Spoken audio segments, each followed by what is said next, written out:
तो डॉक्टर आदित्य धोपटकर, आपको केंद्रीय नेतृत्व एकम सनातन भारत दल के वहाँ से आपको एक शोकॉज नोटिस आई है, तो उस पर आपको क्या कहना है? शोकॉज नोटिस जो बात के लिए है कि मैंने पार्टी के बारे में ये सोचा कि मैं इसको छोड़कर दूसरी जगह जाने का सोच रहा हूँ। हाँ, मैं सोच रहा हूँ ये पार्टी में मैं रहना नहीं चाहता। ये पार्टी उस योग्य नहीं है कि मेरे जैसे निष्ठावान हिंदुत्वनिष्ठ व्यक्ति को रखें या मैं उनके साथ रहूं। तो मैं ये पार्टी में रहकर मेरा समय व्यर्थ गंवाना नहीं चाहता। जी ये पार्टी उस योग्यता की नहीं है। वास्तव में ये पार्टी है भी कि नहीं ये पता नहीं है। जी तो शो कॉज नोटिस में जो भी आया है मैं उसको मान्य नहीं करता। उसमें एक मणिपुर का शब्द है। मणिपुर के बारे में मुझे जो जानकारी थी मैंने तब बताना स्टार्ट किया था अंकुर शर्मा जी को जब उन्होंने मैथई के सपोर्ट में फर्स्ट ट्वीट डाला था। तो उनको पार्श्वभूमि समझाने का काम मैंने तभी पहले 20-25 आधे घंटे में किया था, 20-25 मिनट में, जिसमें मैंने मणिपुर के इतिहास की बात संक्षेप में उन्हें बताई थी और ट्वीट नेक्स्ट कैसे की जाए ये उन्हें बताया था। ये मैं दिखा सकता हूँ। तो ये बात तब की है जब मई जून का महीना था और मेरी माँ उस समय अस्पताल में थी। ओके, मणिपुर के लोगों को और उधर के लोगों को कांटेक्ट मैंने भी किया है। वास्तव में मेरा वो काम नहीं है। या अभी उस नोटिस में कह रहे हैं कि आपने मणिपुर के लिए आपने पॉलिसी फॉर्मुलेशन नहीं किया, तो उसके अंतर्गत ही ये करना था ना। पॉलिसी एक और मणिपुर की पॉलिसी एक भिन्न विषय ऐसे तो नहीं हो सकता ना। जी और उनके पास अगर वो मेरी राय लेना नहीं चाहते, उनके पास राय देने वाले कोई और हों, तो वो खुद के मन से कुछ करें ना। आप मुझे महाराष्ट्र के बारे में प्रश्न पूछिए। आपको महाराष्ट्र की कोई जानकारी नहीं, मैं सेंट्रल टीम को लगा कर दिखा सकता हूँ। ये बात एकदम क्लियर है, उनको दूसरे स्टेट के बारे में कोई जानकारी नहीं। बिना जानकारी एक पार्टी स्टार्ट कर दी है जो पार्टी है भी नहीं है, पता नहीं। मणिपुर की जिम्मेदारी, मणिपुर का विषय ये सबका है, अकेले मेरा नहीं। जब तक मुझे उस स्टडी ट्रिप के लिए ले नहीं जाते, जब तक उसके बारे में विवरण के लिए मुझे एक प्रश्न औपचारिक पूछा नहीं जाता, तब तक खुद से जो मैंने बताना है मैंने बताया है मणिपुर के विषय में। जी तो एकंदर इनका जो है, इनको अच्छे लोग अपने साथ रखने नहीं है। अभी इसके बाद मैं स्वतंत्र हूँ।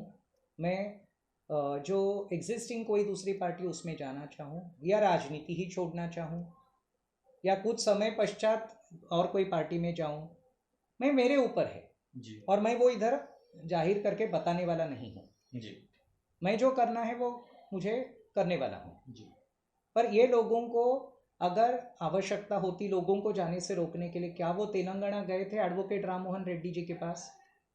क्या वो कृष्णमूर्ति बालाजी कोयम्बतौर के जो सज्जन थे, वो उनको जाहिर शो कॉज नोटिस मेरे पहले दी ही है।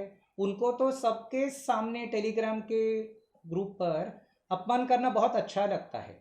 एक जन जो है वो बात करेगा संस्कृत निष्ठ हिंदी में कठोर भाषा प्रयोग करके, दूसरा जन जो है वो कॉल अप करके कॉल रिकॉर्ड करने के इसमें गाली गलौज भी कर सकता है। कोई तीसरा है वो ताना मारता है, कभी महिला ताना मारती है, कभी फौजी भाई ताना मारते हैं। तो इस तरह की बात होती रहती है। तो उनको किसी अच्छे व्यक्ति को रहने नहीं देना है। जैसे कि मैंने बोला, महाराष्ट्र पहला राज्य नहीं है। जी अभी जब बंगाल का अपमान हुआ है तो अपमान कराने वाले मराठी लोग नहीं थे और महाराष्ट्र के नहीं थे। अपमान जिनका हुआ वो मराठी लोग नहीं थे पर महाराष्ट्र के लोग भी नहीं थे। पर मैं देखते कैसा रहूं?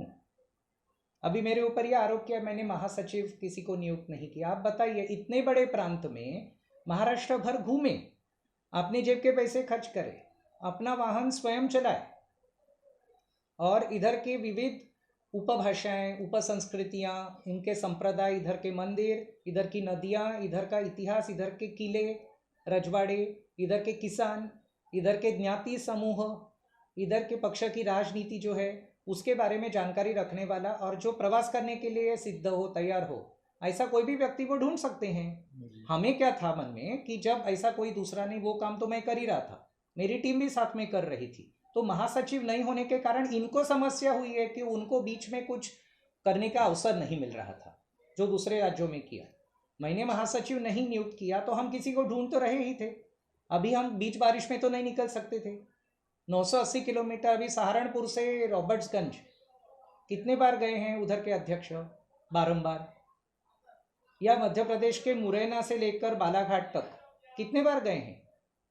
ये बड़े राज्य हैं। महाराष्ट्र एक बड़ा राज्य है, किसी के लिए भी भारी है ये यात्रा करना।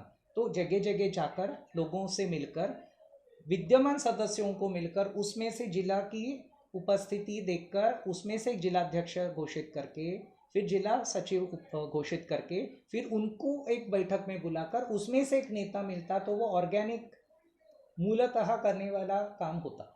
तो वो हम करने के लिए तैयार थे, पर उसके लिए समय जो था, उसके पहले इन्होंने बर्ताव ऐसे किया कि मन में ये आने लगा कि इनके साथ रहूं तो मेरा समय व्यर्थ जा रहा है, तो मैं छोड़ने को तैयार हूँ, मुझे इनके साथ नहीं रहना है, क्योंकि मुझे ये योग्य ही नहीं लगता ये नेतृत्व। सबसे बड़ी निराशा ये है, राष्ट्रीय अध्यक्ष, राष्ट्रीय महासचिव को नियंत्रण में नहीं रख सकते या रखना नहीं चाहते, ये उनकी नीति लगती है। तो इस तरह का काम हो तो सारे लोग छोड़ के जाए, तो उनको वही चाहिए कि छोड़ के जाएं, तो मैं छोड़ के जा सकता हूँ।